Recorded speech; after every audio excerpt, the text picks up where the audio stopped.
역사 속 숨겨진 진실과 기이한 이야기를 전해드리는 야담 세상입니다. 오늘 들려드릴 이야기는 늦가을의 차가운 바람처럼 스산하게 시작되어 한겨울의 모닥불처럼 뜨겁게 타오르는 사랑과 복수에 관한 이야기입니다. 운명이라는 잔혹한 수레바퀴 아래 부러진 다리로 세상을 원망하던 한 여인과 그녀를 위해 기꺼이 자신의 모든 것을 걸고 복수의 칼날을 갈았던 한 사내의 기록. 지금 그 은밀하고도 격정적인 페이지를 넘겨봅니다. 조선 한양, 낙엽이 거리에 뒹구는 늦가을의 저작거리, 사람들의 활기찬 고함, 소리와 물건을 흥정하는 소음 속에서도 유독 차분하고 서늘한 기운을 풍기는 한 사내가 걷고 있었습니다. 그의 이름은 강도현. 30을 앞둔 성균관 유생이자 다가올 과거 시험을 준비하는 그는 훤칠한 키에 날카로운 눈매를 지녔지만 그 눈빛 깊은 곳에는 알 수 없는 고독이 서려 있었지요. 그는 마치 세상의 소음과는 격리된 사람처럼 무심한 표정으로 장터를 거닐고 있었습니다. 그때였습니다. 장터 한복판 시끌벅적한 소음 사이로 날카로운 비명 소리가 도연의 발걸음을 멈춰 세웠습니다. 인연이 또 갚을 돈이 없다고 핑계를 대는 것이냐. 매일 불어나는 이자는 어찌 감당하려고. 거친 사내들의 고함 소리, 도연의 고개가 천천히 그쪽으로 돌아갔습니다. 사람들이 웅성거리며 모여든 곳에는 왈패들에게 둘러싸인 채 바닥에 주저앉은 한 여인이 있었습니다.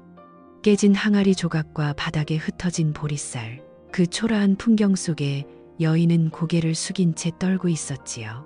그녀의 이름은 민설아. 한때는 고운 비단옷을 입었을지 모르나 지금 그녀의 행색은 남루하기 그지없었습니다. 하지만 도연의 시선을 사로잡은 것은 그녀의 허름한 옷차림이 아니었습니다.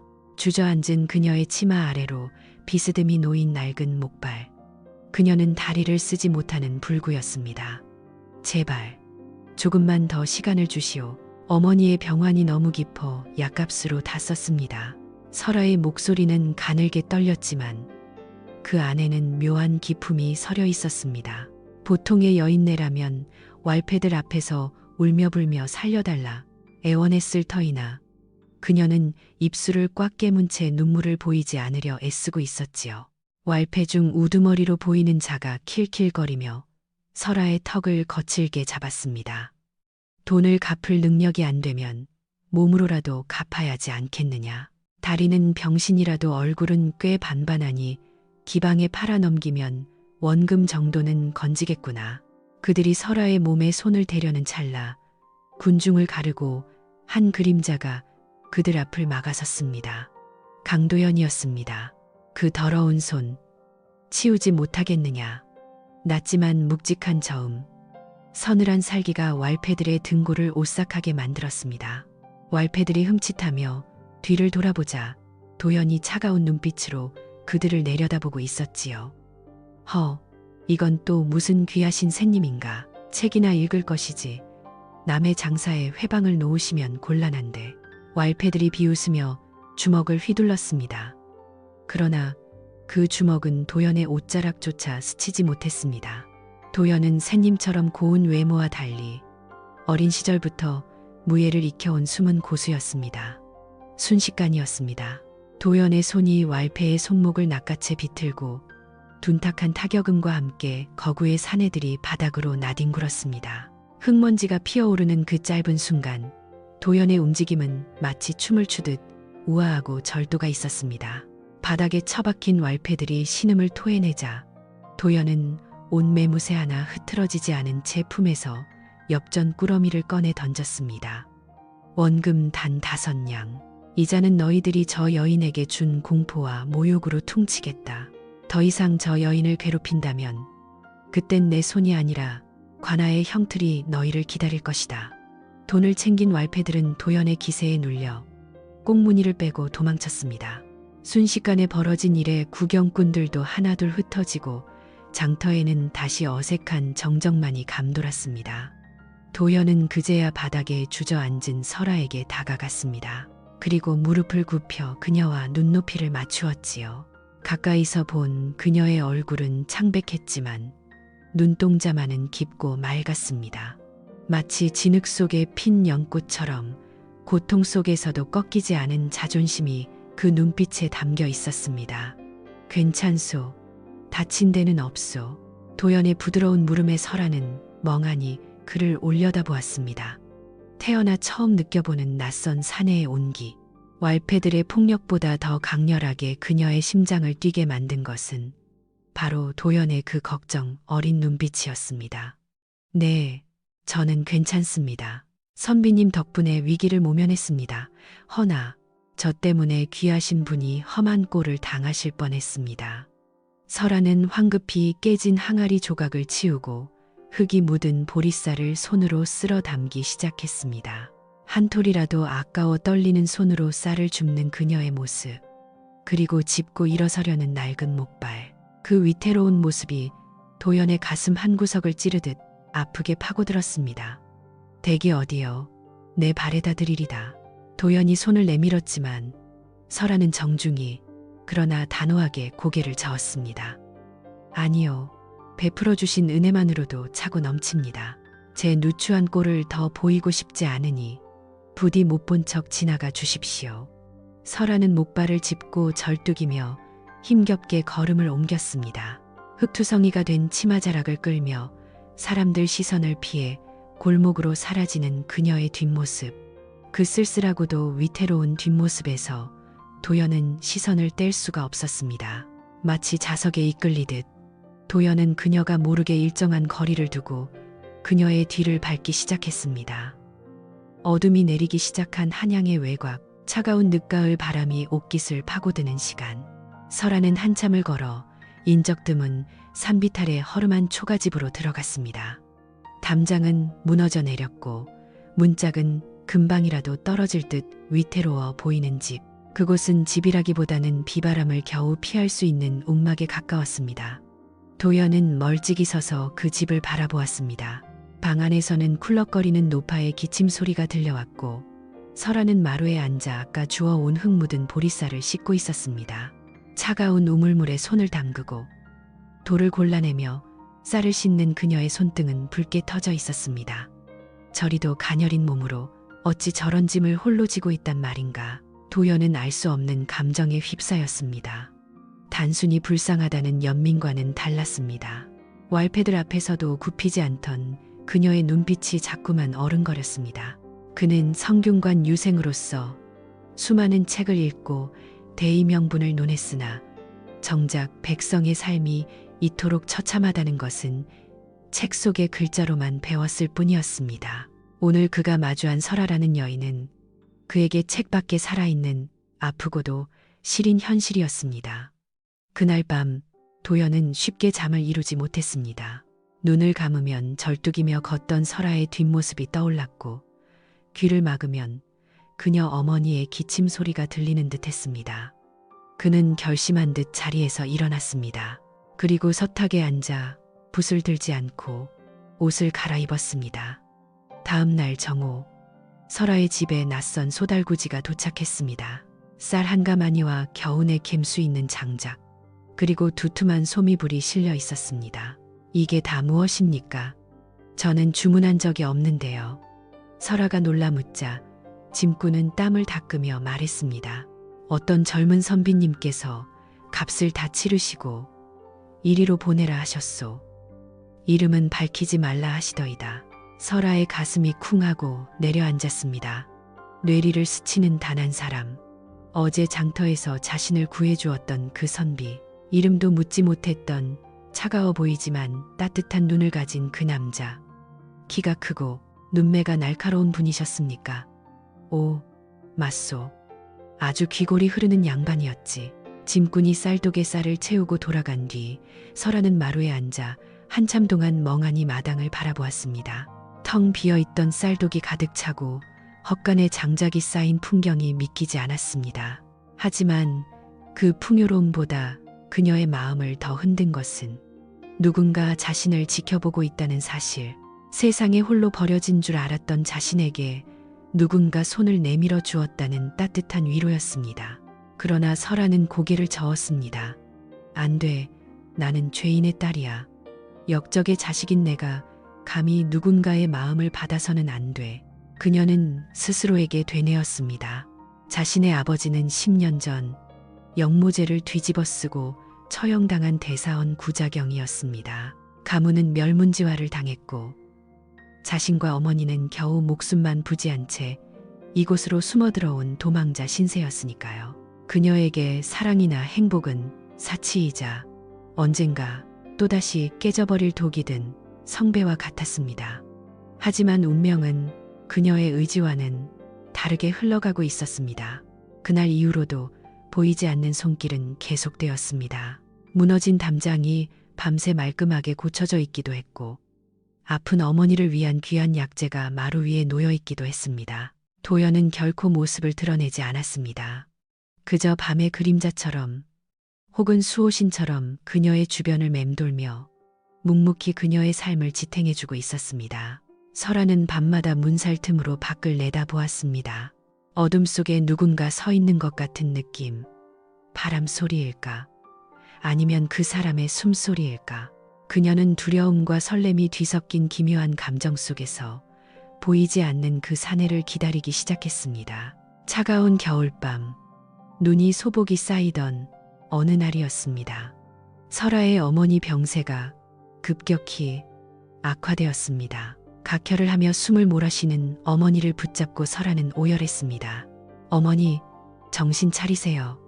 어머니, 한밤중에 의원을 부를 돈도 달려갈 힘도 없었던 설아는 맨발로 마당에 뛰쳐나와 하늘을 향해 비명을 질렀습니다.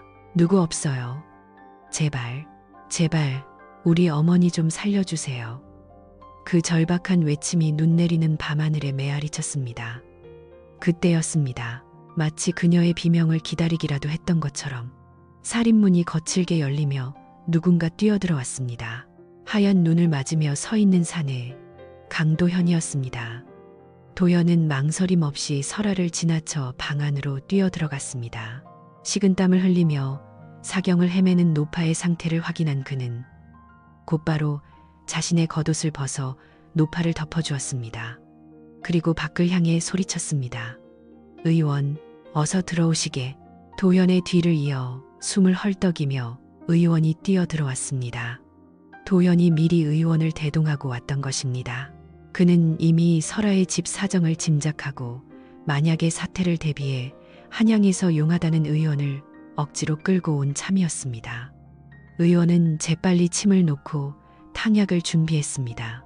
방 안 가득 매캐한 쑥 냄새와 약 다리는 냄새가 퍼져나갔습니다. 설아는 구석에 웅크리고 앉아 낯선 사내들이 자신의 좁은 방을 가득 채우고 어머니를 살리기 위해 분주히 움직이는 모습을 비현실적으로 바라보았습니다. 마치 꿈을 꾸는 것 같았습니다. 절망의 끝자락에서 만난 기적. 도연은 의원을 돕느라 이마에 땀방울이 맺혔지만 그 눈빛만은 흔들림 없이 침착했습니다. 새벽녘이 되어서야 어머니의 거친 숨소리가 잦아들었습니다. 의원은 땀을 닦으며 고개를 저었습니다. 고비는 넘겼으나 병세가 워낙 깊어 장담할 수는 없소. 허나 오늘 밤 이 선비님이 아니었다면 준비도 못하고 상을 치를 뻔했소이다. 의원이 돌아가고 방 안에는 다시 정적이 흘렀습니다. 도연은 지친 기색이 역력한 설아에게 따뜻한 물 한 그릇을 건넸습니다. 마시시오. 놀란 가슴을 진정시켜야 하지 않겠소. 설아는 떨리는 손으로 물그릇을 받아들었습니다. 그제야 참았던 눈물이 왈칵 쏟아졌습니다. 고맙다는 말조차 나오지 않을 만큼 목이 메어왔습니다. 어찌 저 같은 천한 것에게 이리도 과분한 은혜를 베푸십니까?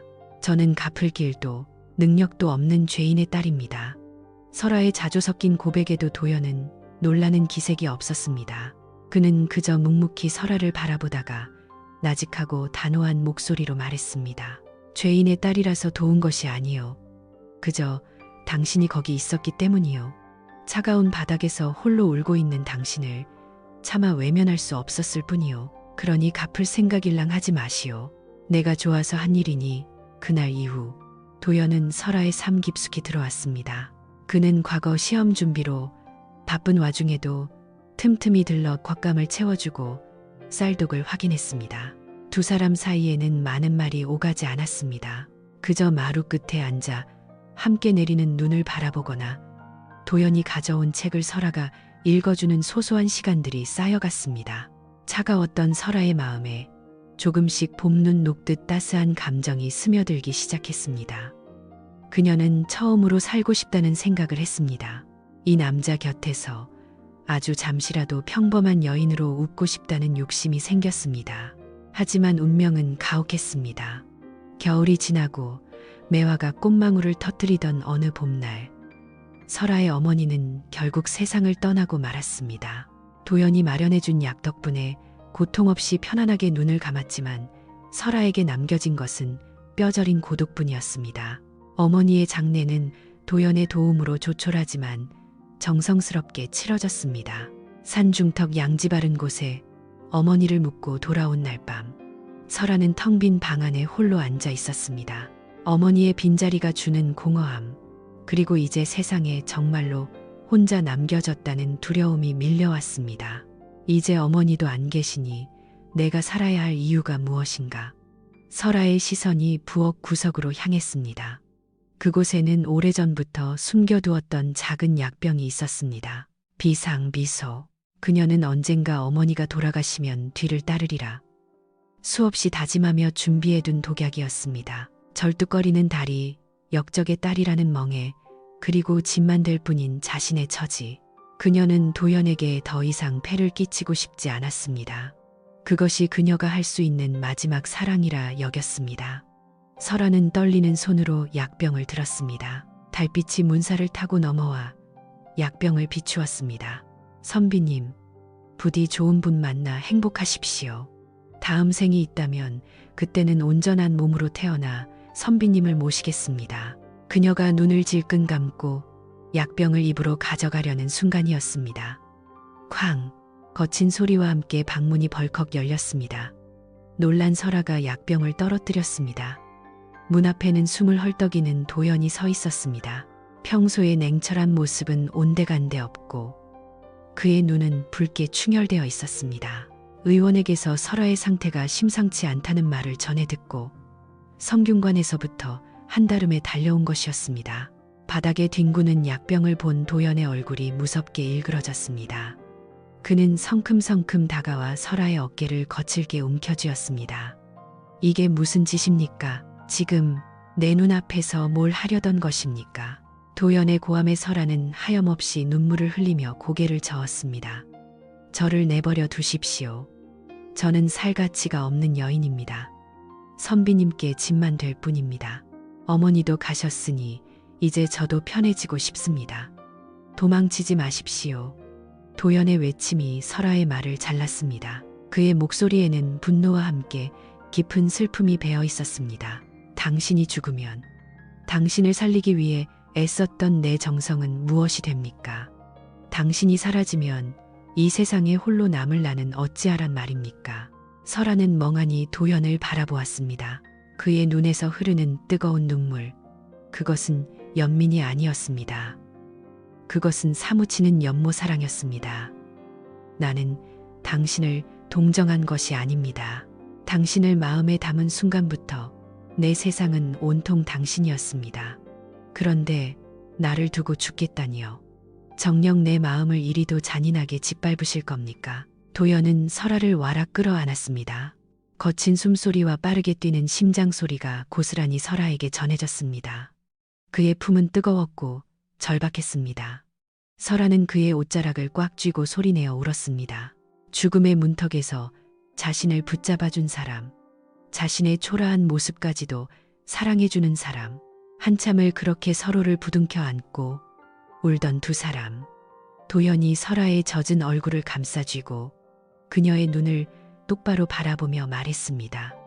약조해 주시오. 다시는 내 허락 없이 죽음을 입에 올리지 않겠다고 약조하겠습니다.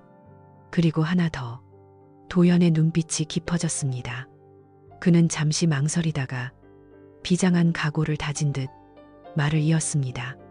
이제 곧 과거 시험이 있소. 석 달, 딱 석 달만 기다려 주시오. 내 반드시 장원급제하여 돌아오리다. 그때는 이 누추한 곳이 아니라 세상에서 가장 안전하고 따뜻한 곳으로 당신을 데려가겠소. 당신이 잃어버린 이름, 당신이 빼앗긴 모든 것을 내가 되찾아 주겠소. 그러니 그때까지만 살아주시오. 나를 위해. 설아는 눈물을 닦으며 고개를 끄덕였습니다. 달빛 아래 두 사람의 그림자가 하나로 포개어졌습니다. 그것은 슬픈 약속이자 새로운 운명의 시작이었습니다. 도연은 그날 밤 설아가 잠들 때까지 곁을 지키다 새벽이 밝아올 무렵에야 떠났습니다. 그의 뒷모습은 이전보다 훨씬 더 단단하고 결연해 보였습니다. 계절이 바뀌고 약속한 석 달이 흘렀습니다.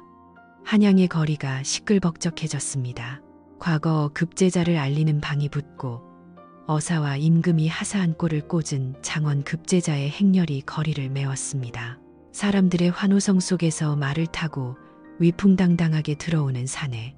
그는 바로 강도연이었습니다. 하지만 그의 눈은 환호하는 군중을 향해 있지 않았습니다. 그의 시선은 오직 한 곳, 성문 밖, 자신을 기다리고 있을 여인에게로 향해 있었습니다. 그러나 그가 알지 못하는 거대한 폭풍이 기다리고 있었으니 임금의 어명이 그를 기다리고 있었던 것입니다. 장원 급제, 그것은 강도연이라는 이름이 조선 팔도에 울려 퍼지는 순간이었습니다. 금이 환영한 도연은 약속대로 가장 먼저 설아를 찾았습니다. 어사화를 꽂고 관복을 입은 도연이 허름한 살인문 앞에 섰을 때 설아는 믿기지 않는다는 듯 입을 막고 눈물을 흘렸습니다. 정말 해내셨군요. 그대와의 약조를 지키기 위해 밤낮을 잊고 달렸소. 이제 고생은 끝났소. 도연은 설아를 와라 끌어안았습니다. 두 사람의 재회는 달콤했지만 그것은 폭풍전야의 고요함과 같았습니다. 도연은 설아를 한양의 안전한 거처로 옮긴 뒤 곧바로 조정에 입궐하였습니다. 임금의 교지가 내려왔기 때문입니다. 도연에게 내려진 관직은 사헌부 장령, 관리들의 비리를 감찰하고 탄핵하는 서슬퍼런 칼날과도 같은 자리였습니다. 첫 출근을 하던 날, 도연은 대사원의 은밀한 부름을 받았습니다. 어두운 밀실, 대사원의 표정은 무겁고 비장했습니다. 자네를 이 자리에 앉힌 것은 주상 전하의 뜻일세. 전하께서는 자네의 강직함을 높이 사시어 아주 은밀하고 위험한 임무를 맡기고자 하네. 임무라 하시면 무엇입니까? 10년 전 영모죄로 처형당한 전 대사원 구자경. 그의 사건을 재조사하게. 구자경. 도연은 그 이름을 듣는 순간 미간을 찌푸렸습니다. 10년 전 세자의 스승이자 청백리로 칭송받던 그가 영모를 꾀했다는 죄명으로 참수당한 사건은 조정의 금기어였습니다. 당시 세자였던 지금의 임금은 스승의 죽음을 막지 못해 피눈물을 흘렸다고 전해졌습니다. 전하께서는 구자경 대감이 억울하게 누명을 썼다고 확신하고 계시네. 하지만 상대는 조정의 실세인 이조판서와 그 무리들일세. 자네가 이 일을 맡는 순간 자네의 목숨도 장담할 수 없네. 그래도 하겠는가? 도연은 잠시 침묵했습니다. 그러나 그의 눈빛은 흔들리지 않았습니다. 정의를 세우는 것, 그것이 선비의 길이라 믿었기 때문입니다. 받들겠습니다. 진실을 밝혀내겠습니다. 그날부터 도연은 사헌부서고 깊숙한 곳에 틀어박혀 10년 전의 수사 기록을 파헤치기 시작했습니다. 먼지 쌓인 기록들은 처참했습니다. 조작된 증거, 강요된 자백, 그리고 잔혹한 고문의 흔적들. 도연은 분노를 억누르며 한 장 한 장 기록을 넘겼습니다. 그러다 문득 그의 손이 멈췄습니다. 죄인 구자경의 가족 사항이 적힌 페이지였습니다. 이씨, 자, 구연옥. 도연의 뇌리에 벼락이 치는 듯한 충격이 스쳤습니다. 설아와의 대화가 떠올랐습니다. 그녀가 무심코 흘렸던 말들, 양반의 예법을 알고 있던 몸가짐, 그리고 무엇보다 그녀가 숨기고 싶어 했던 과거. 민설아, 그녀는 자신의 신분을 숨기기 위해 가명을 쓰고 있었던 것입니다. 설아가 바로 구자경 대감의 딸 구연옥이었습니다. 운명의 장난치고는 너무나 가혹했습니다. 자신이 사랑하는 여인을 나락으로 떨어뜨린 원흉들이 지금 조정에서 떵떵거리며 살고 있다니. 도연의 손이 부들부들 떨렸습니다. 이것은 더 이상 단순한 왕명이 아니었습니다. 이것은 내 여인을 위한 전쟁이었습니다.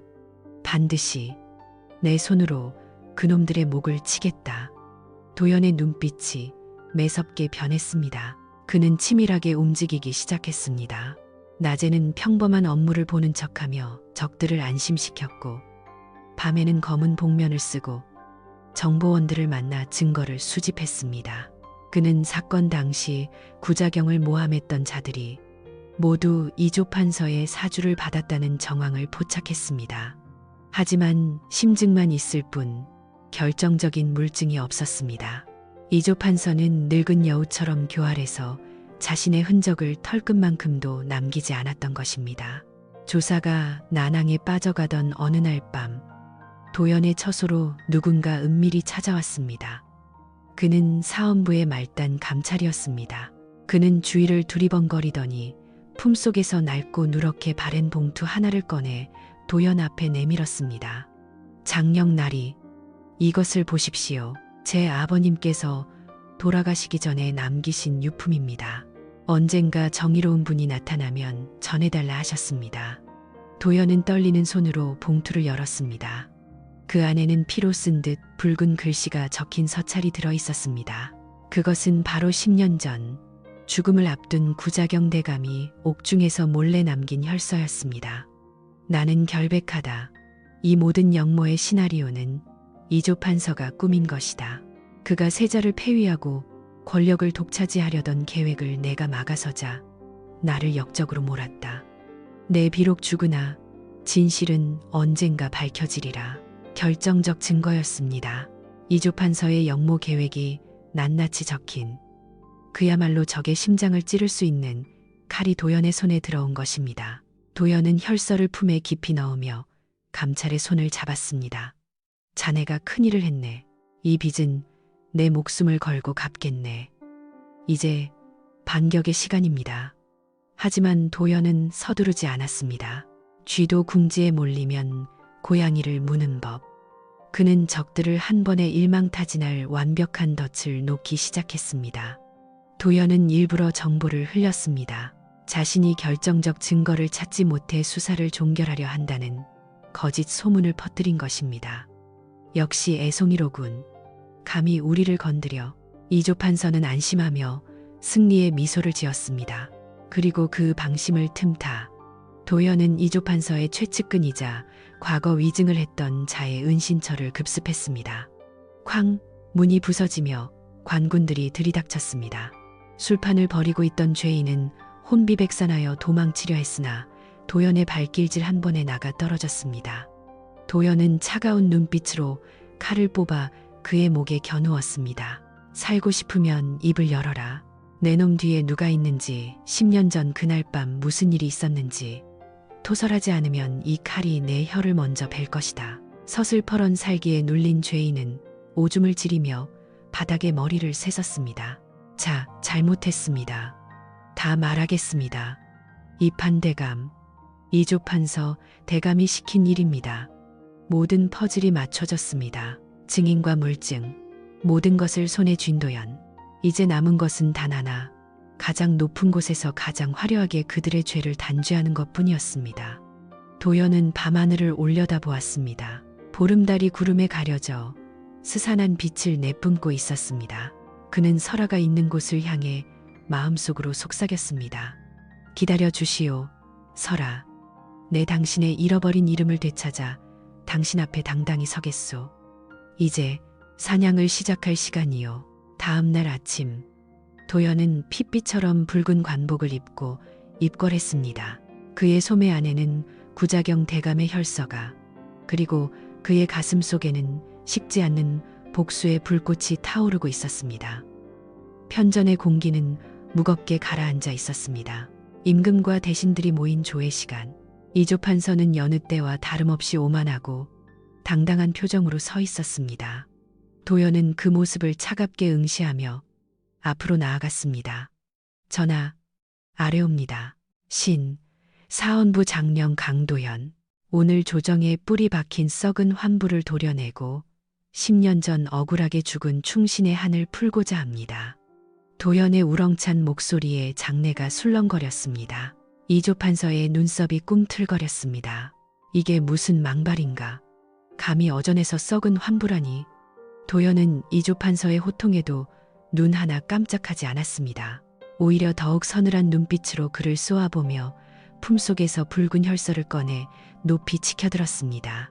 이것은 10년 전 영모의 누명을 쓰고 형장의 이슬로 사라진 전 대사원 구자경 대감의 옥중 혈서입니다. 그리고 여기 이조판서 대감의 사주를 받아 거짓 증언을 했던 자의 자백서가 있습니다. 편전은 순식간에 충격의 도가니에 빠졌습니다. 임금의 눈빛이 매섭게 빛났습니다. 그게 사실이냐? 당장 그 혈서를 내게 올리라. 도연이 바친 혈서를 읽어내려가는 임금의 손이 부들부들 떨렸습니다. 스승을 죽음으로 몰고 간 자들이 바로 눈앞에 있었다는 사실에 분노가 치밀어 올랐습니다. 내 놈들이 감히 짐을 능멸하고 충신을 죽였단 말이냐. 여봐라. 당장 저 역적들을 포박하라. 추상 같은 어명이 떨어지자 금군들이 들이닥쳐 이조판서와 그 무리들을 포박했습니다. 전하, 억울하옵니다. 저놈의 모함입니다. 이조판서는 발버둥 쳤지만 이미 끝난 싸움이었습니다. 도연은 끌려가는 이조판서를 향해 마지막 삼기를 박았습니다. 당신이 쏘아올린 거짓의 화살은 결국 당신의 심장을 뚫는 칼날이 되어 돌아왔소. 이것이 사필귀정이요. 피바람이 몰아치던 조정의 소란이 정리되고 도연은 임금 앞에 무릎을 꿇었습니다. 전하, 구자경 대감의 여식이 아직 살아있습니다. 그녀는 지난 10년 동안 죄인의 딸이라는 멍해를 지고 지옥 같은 삶을 살아왔습니다. 부디 그녀의 억울함을 풀어주시고 잃어버린 이름을 돌려주소서. 임금은 눈시울을 붉히며 고개를 끄덕였습니다. 내 스승의 딸이 살아있다니 천만다행이로다. 당장 그녀를 한양으로 불러들여라. 내 친히 그녀의 누명을 벗겨주고 그간의 고통을 보상하리라. 어명을 받은 도연은 곧바로 말을 달려 설아에게 향했습니다. 바람을 가르는 그의 얼굴에는 벅찬 환희가 가득했습니다. 멀리 설아가 있는 집이 보이자 도연은 말에서 뛰어내려 그녀에게 달려갔습니다. 설아 낭자. 마당에 나와 서성이다 도연을 발견한 설아의 눈이 휘둥그레졌습니다. 붉은 관복을 입고 달려오는 그의 모습이 마치 꿈속의 한 장면 같았습니다. 나리. 어찌 이리 급하게. 끝났소. 모든 게 끝났소. 도연은 숨을 고를 새도 없이 설아의 두 손을 꼭 잡았습니다. 당신 아버님의 누명이 벗겨졌소. 이제 당신은 더 이상 죄인의 딸이 아니오. 당신은 다시 대사원 구자경의 고귀한 여식 구연옥이오. 설아는 잠시 멍하니 도연을 바라보다가 다리에 힘이 풀려 주저앉고 말았습니다. 10년이었습니다. 숨소리조차 크게 내지 못하고 숨어 살아야 했던 짐승 같은 세월. 그 긴 악몽이 끝났다는 사실이 믿기지 않았습니다. 아, 아버지, 어머니, 설아는 땅을 치며 오열했습니다. 그것은 슬픔의 눈물이 아니라 가슴속 깊은 곳에 맺혀있던 응어리가 터져 나오는 해방의 울음이었습니다. 도연은 그런 설아를 말없이 가슴에 품어주었습니다.